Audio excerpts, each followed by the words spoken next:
Bueno, buenos días para todos, para todas. Es un gusto poder estar en esta casa. Agradezco al señor secretario la invitación. Es una oportunidad interesante para charlar con ustedes algunos elementos.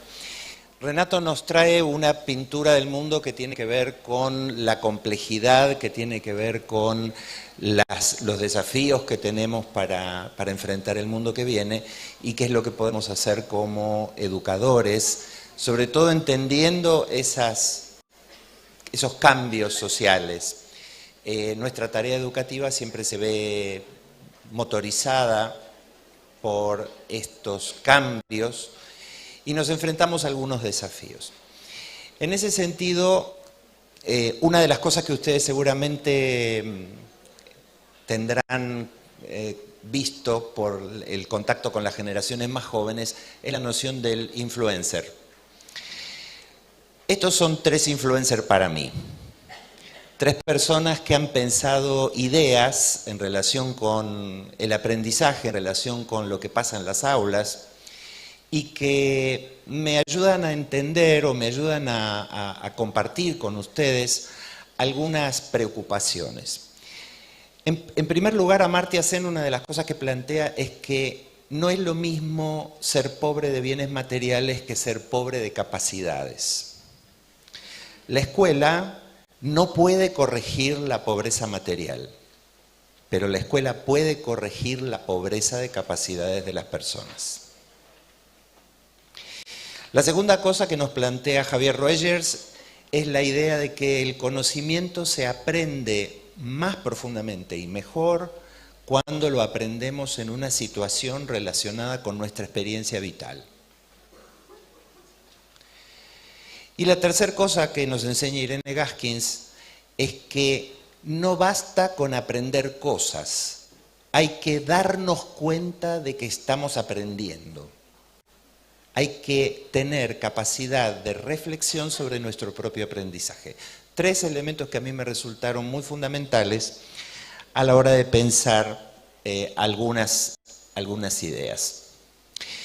¿Qué es lo que pasa hoy en día? ¿Qué es lo que sentimos hoy cuando nos enfrentamos a la realidad de las aulas? ¿Qué es lo que nos plantean como dificultades, como relaciones que necesitamos superar? Nosotros venimos de un formato educativo heredado, que es la línea de montaje. Imaginamos que si cada maestro enseña su porción, si cada profesor enseña su porción, entonces de a poco, por algún misterio, por algún mecanismo incomprensible, se va armando en la cabeza del estudiante una comprensión más completa del mundo. Ahora, esa lógica de la cadena de montaje, esa idea de que los conocimientos son fragmentos y que se pueden ir sumando uno tras otro y que hay algún proceso que después espontáneamente ocurre en la mente, lleva a hoy por lo menos actualmente, hace 100 años por ahí tenía valor, pero hoy empieza a percibirse como una sensación de pérdida de sentido, una sensación de que los aprendizajes que tratamos de compartir con los estudiantes en el aula, no logran potenciarlos, no logran convertirlos en la clase de personas que queremos que sean. Y entonces, frente a esa situación, las preguntas que intenté pensar y que intenté compartir, que quisiera compartir con ustedes, son esas 4 que ustedes leen ahí abajo al pie de la diapositiva. ¿Cómo hacemos para que la sociedad sepa mejor qué es lo que estamos haciendo en la escuela? ¿Les estoy enseñando la Revolución de Mayo o les estoy enseñando a pensar? ¿Les estoy enseñando a calcular la división por 3 cifras o les estoy enseñando a resolver problemas de la vida real? ¿Cuál es el sentido? ¿Cómo le comunicamos a la sociedad lo que estamos haciendo? En segundo lugar, si yo soy profesor de historia y usted es profesora de literatura y usted es maestro que enseña artes plásticas, ¿de qué vamos a discutir entre nosotros si cada uno está encerrado en su saco disciplinar? ¿Cómo vamos a poder pensar la educación en su conjunto si cada uno está encerrado en su caja. ¿Cómo hacemos para lo que decía Renato Perti recién, ¿no? ¿Cómo hacemos para formar una persona en su totalidad, en su integralidad? Y no solo en fragmentos, en nichos, en objetos. Y finalmente, tomando como lo que decía Irene Gaskins, ¿cómo los hacemos conscientes de lo que están aprendiendo? ¿Sí? Algunas preguntas que, en mi caso, me llevaron a proponer una mirada que tiene que ver con el desarrollo de las capacidades humanas, pensando en alguna manera de resolver estas intrigas de una manera práctica, de una manera concreta, para nosotros que somos docentes y que estamos en las aulas. Así que el desarrollo de capacidades, la idea de desarrollar las capacidades humanas, es una manera de empezar a pensar cómo abonamos esos potenciales que tienen todos los seres humanos. Miren, en una discusión que mencionaba Renato hace unos minutos y decía es una discusión pasada de moda, es esta pelea que hemos tenido por los significados desde hace más de 20 años acerca de si capacidades, competencias, habilidades, etc. A mí me gusta representarlo con una imagen. Si ustedes le ofrecen a un estudiante un ovillo de lana y le dicen, miren, con este ovillo de lana quisiéramos que usted haga una prenda de vestir para un muñeco, les dan una situación de trabajo, les proponen un desafío. Entonces, tienen que pasar dos cosas. Primero, tiene que movilizar sus propios recursos internos, y cuando hablamos de recursos internos es cuando hablamos de capacidad. Aquello que ya está en la persona pero que se puede expandir. Aquello que todos tienen, pero que se puede optimizar. Y que se puede optimizar porque la escuela sabe cómo desarrollarlas. Entonces, las capacidades están del lado de adentro de las personas. Es lo que tenemos, es lo que podemos acrecentar. Sin embargo, cuando una persona resuelve una situación, la puede resolver de distinta manera. La puede resolver de manera eficaz, la puede resolver de manera mal resuelta, la puede resolver de manera intermedia, y ahí es cuando hablamos de competencia. La competencia es un juicio sobre si algo se resolvió de buena manera o de una manera incorrecta o insatisfactoria. Nosotros no desarrollamos competencias. Las competencias son juicios que hacemos sobre lo que hace la persona. Nosotros en la escuela desarrollamos capacidades. ¿Sí? Cuando las capacidades se desarrollan, las personas son más competentes. Eso está bien. Queremos que eso pase. ¿A quién no le gustaría operarse con un médico competente, ser enseñado por un docente competente? A nadie le tiene que molestar la idea de la competencia, que alguien sea competente, que alguien haga bien sus cosas. ¿Sí? Pero para poder lograr personas competentes, primero las tengo que hacer más capaces. Y nuestro trabajo tiene que ver con hacer más capaces a las personas. Cuando hacemos eso, ¿qué pasó? Ahí está. Cuando hacemos eso tenemos que elegir a qué capacidades vamos a ponerles el foco y la energía. ¿A qué vamos a apuntar? ¿A qué vamos a impulsar? ¿Cuál es un listado de esas capacidades que quisiéramos promover, de esas cosas que todos llevamos dentro? Podría ser infinito, porque podríamos subdividirlas en aspectos cada vez más finitos, en aspectos cada vez más particulares. Esa lista que ustedes ven ahí es una lista posible, pero no es la única, ni tiene por qué haberla. En las decisiones de política educativa, sin embargo, cuando hacemos currículum, cuando hacemos elementos para ordenar nuestra tarea educativa, tenemos que buscar una concentración, tenemos que elegir un foco. La provincia de Córdoba, ya desde hace varios años, con la indicación del doctor Ferreira, trabajó la idea de capacidades fundamentales. Hace ya unos cuantos años que estamos trabajando sobre eso, venimos discutiendo sobre eso, y yo creo que esta es una oportunidad para reafirmar esa línea de trabajo. Esas capacidades fundamentales en su momento es un subconjunto de esto que ustedes ven acá, pero eso es porque el sistema educativo se pone de acuerdo en que ciertas cosas son muy importantes y las queremos promover. Este listado es solo a modo de referencia, podríamos encontrar muchas otras alternativas.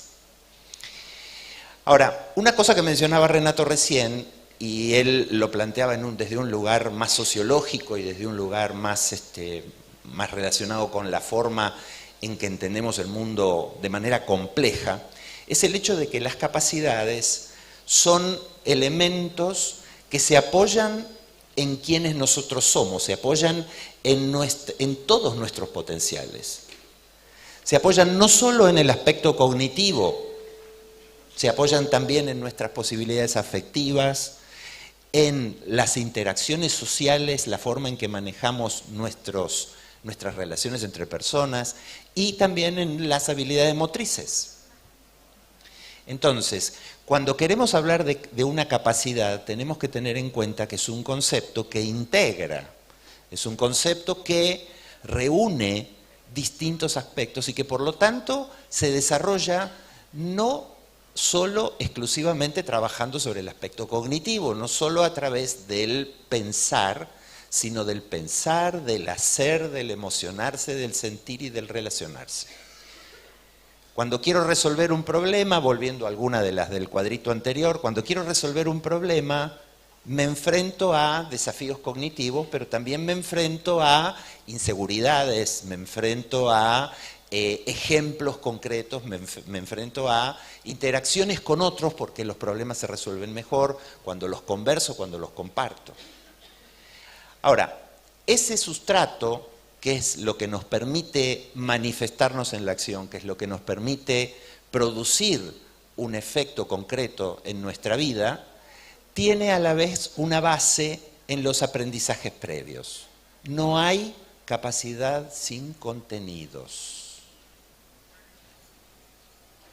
No es posible desarrollar una capacidad si no es alrededor de algo. No se puede pensar en abstracto, no se puede emocionarse en abstracto. Pensamos, resolvemos problemas, nos comunicamos, actuamos, somos creativos, porque tenemos un bagaje de saberes que hemos construido gracias a la escuela. Entonces, no vayamos a pensar que las capacidades vienen a sustituir el aprendizaje de los contenidos. Los contenidos son el combustible de las capacidades. Una ventaja de hablar de capacidades, sin embargo, a diferencia de los contenidos, es que las capacidades nos permiten pensar toda la trayectoria formativa de una persona.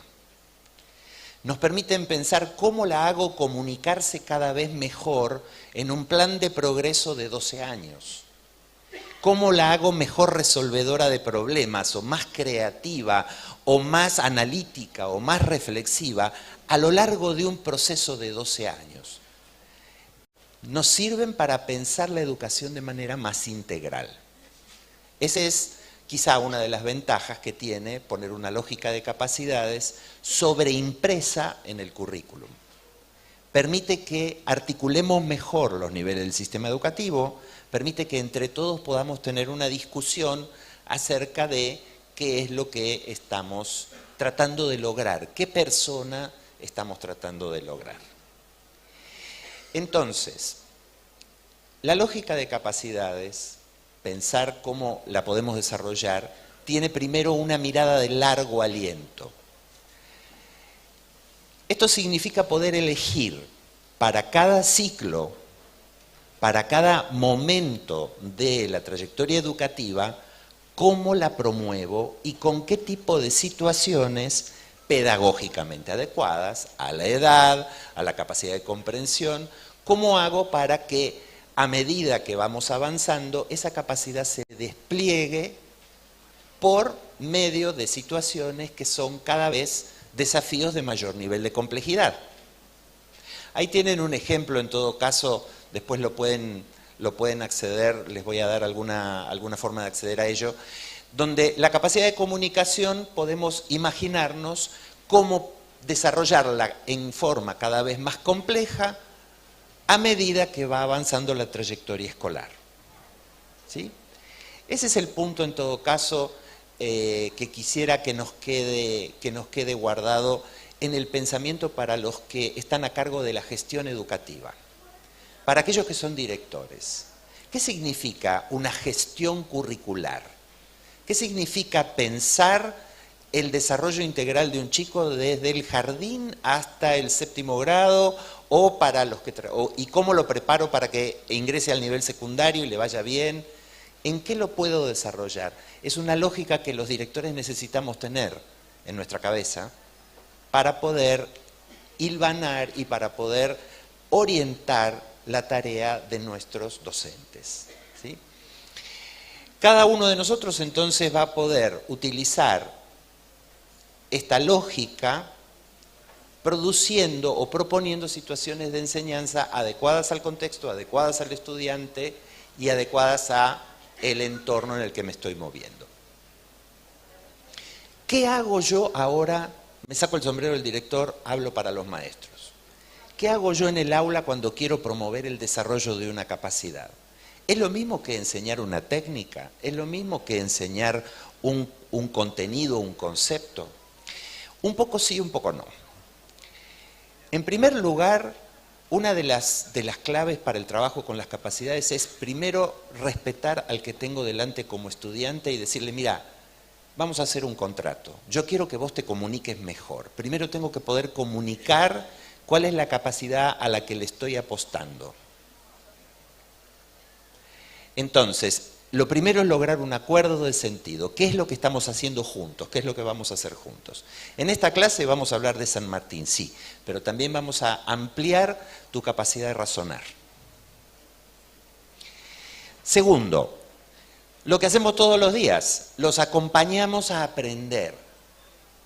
Les damos el soporte, les ponemos el andamio, les proponemos una actividad que los desafía un poquito más de lo que sabían, pero no demasiado como para que se frustren y no puedan avanzar, pero siempre un poquito más. Y a medida que se van volviendo más hábiles, más expertos, necesitan cada vez menos acompañamiento por nuestra parte. ¿Sí? Esa idea de andamiaje que ustedes todos conocen de la buena pedagogía. 3, retroalimentación. ¿Qué es lo que los estudiantes necesitan de nosotros que les digamos, vas bien por acá? O esto acá tendríamos que mejorarlo. Entonces, un trabajo que les permite a los estudiantes saber cómo están avanzando y apropiarse en dónde están teniendo éxito y dónde están teniendo que revisar cosas, la retroalimentación, la posibilidad de darles esa información justo a tiempo, potencia el desarrollo de las capacidades. Y por último, antes de cambiar de tema, antes de irnos a otra cosa, la metacognición. ¿Qué aprendimos con todo esto? ¿De qué somos capaces ahora que no podíamos hacer antes? ¿Qué es lo que ahora puedo resolver que antes no podía? Apropiarse, poder hacerse dueños del conocimiento. Así que, en términos de pedagogía, trabajar sobre capacidades agrega un par de gestos técnicos, solo un par de gestos técnicos que muchos buenos docentes ya saben usar. ¿Sí? Un acuerdo de sentido, qué es lo que vamos a hacer, y un acuerdo de cierre al final, qué es lo que nos pasó, qué es lo que aprendimos, para que nuestro sistema cognitivo registre el avance, registre la comprensión. Y finalmente, ¿qué voy a evaluar?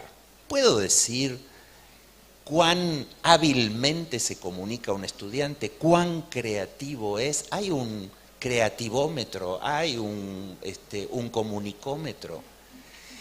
Bueno, podríamos inventar algunas tecnologías de unas grillas, de unas rúbricas y unas cosas, y podríamos armarnos una escala, pero en principio los invito a no volvernos tecnocráticos con esto. Los invito a pensar que la capacidad, más que un registro en una cuenta bancaria, es más parecido al nivel de líquido en un recipiente. A medida que va progresando la persona en el desarrollo de una capacidad, su nivel va aumentando.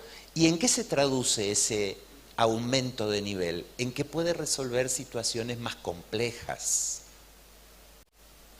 Entonces, ¿qué es lo que me permite evaluar si una capacidad crece? El hecho de que yo le proponga al estudiante una situación un poquito más compleja que antes y ver si entonces es capaz de resolverla. Eso es lo que me ayuda a dimensionar si el proceso de desarrollo de esa capacidad está avanzando de manera acorde. Entonces, no es una prueba escrita la que me va a decir si la capacidad se desarrolló. Es enfrentarla a una situación donde tenga que poderme mostrar que hace, que piensa, que siente, que se imagina, que inventa, que comunica, que es capaz de demostrar su hacer.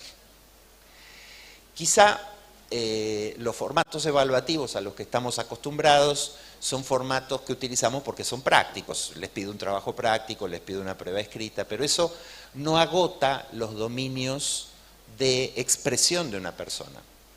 Tenemos que poder encontrar entonces también algunos formatos, algunos procesos que nos permitan mostrar lo que somos capaces de hacer. Última diapositiva. Ahí estamos. ¿Qué nos toca entonces a los distintos participantes de la escuela cuando queremos promover el desarrollo de capacidades? ¿Qué nos llevamos como trabajo, como tarea para el hogar? Bueno, por empezar, recordar esta idea sencilla que es tener un hilo conductor a lo largo de toda la trayectoria escolar del sujeto. No puedo pensar en que la simple acumulación de fragmentos de lengua, fragmentos de matemática, fragmentos de historia, fragmentos de inglés, sea una educación.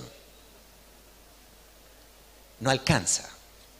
Entonces tengo que poder pensar la trayectoria de aprendizaje de manera integral. ¿Qué es lo que quiero desarrollar a través del trabajo con los contenidos?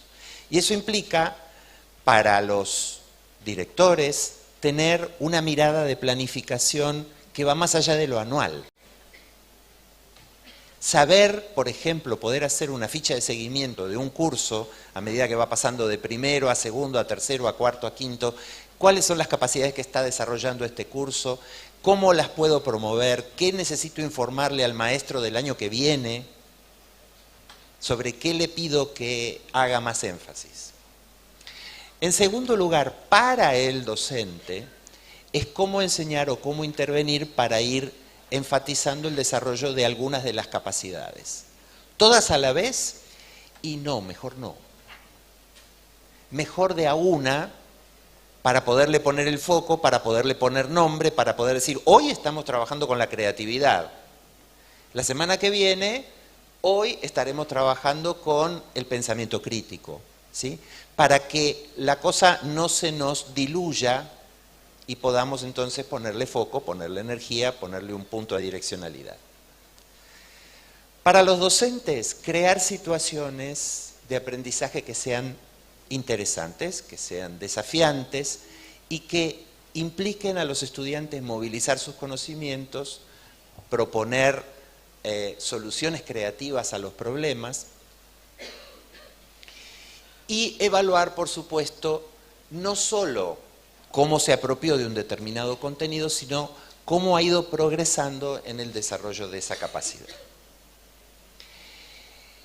En equipo, de nuevo, y volviendo al rol del director, en equipo, volver a planificar con una mirada de mediano plazo, volver a integrar. ¿Vos qué vas a hacer para enseñar? ¿Cuáles son las situaciones que vas a utilizar? Y vos, y vos, y vos, y vos. Y cómo eso se va a potenciar y cómo eso se va a retroalimentar uno detrás del otro. En resumen, ¿Por qué es interesante hablar de capacidades? Porque nos permite tener una mirada integradora sobre el proceso educativo. Nos permite entender al ser humano no como una acumulación de fragmentos de conocimientos, sino como un ser que piensa, un ser que siente, un ser que hace. Quizá con eso solo podríamos tener una educación que la sociedad pueda entender, una educación que la sociedad pueda valorar, porque cuando los chicos se estimulan y resuelven situaciones interesantes, hay energía, le pueden contar a sus papás, le pueden decir, esto es lo que hicimos en clase, esto es lo que nos gustó, esto es lo que más nos interesó. Y entonces es posible, sí, que la sociedad entienda mejor qué es lo que hacemos en las escuelas y podamos salir de este circuito donde sentimos en ocasiones que nuestra tarea docente es una tarea incomprendida. Los animo, los y las animo, las estimulo, las invito a reflexionar sobre estas ideas. En la pared lateral hay unos afiches donde hay un QR. En ese QR se pueden descargar una publicación en la cual estas cosas están desarrolladas de manera un poco más orgánica. Así que, en todo caso, para los y las que quieran profundizar, ahí van a encontrar algunas ideas más para pensar, para seguir trabajando. Les agradezco el rato de atención.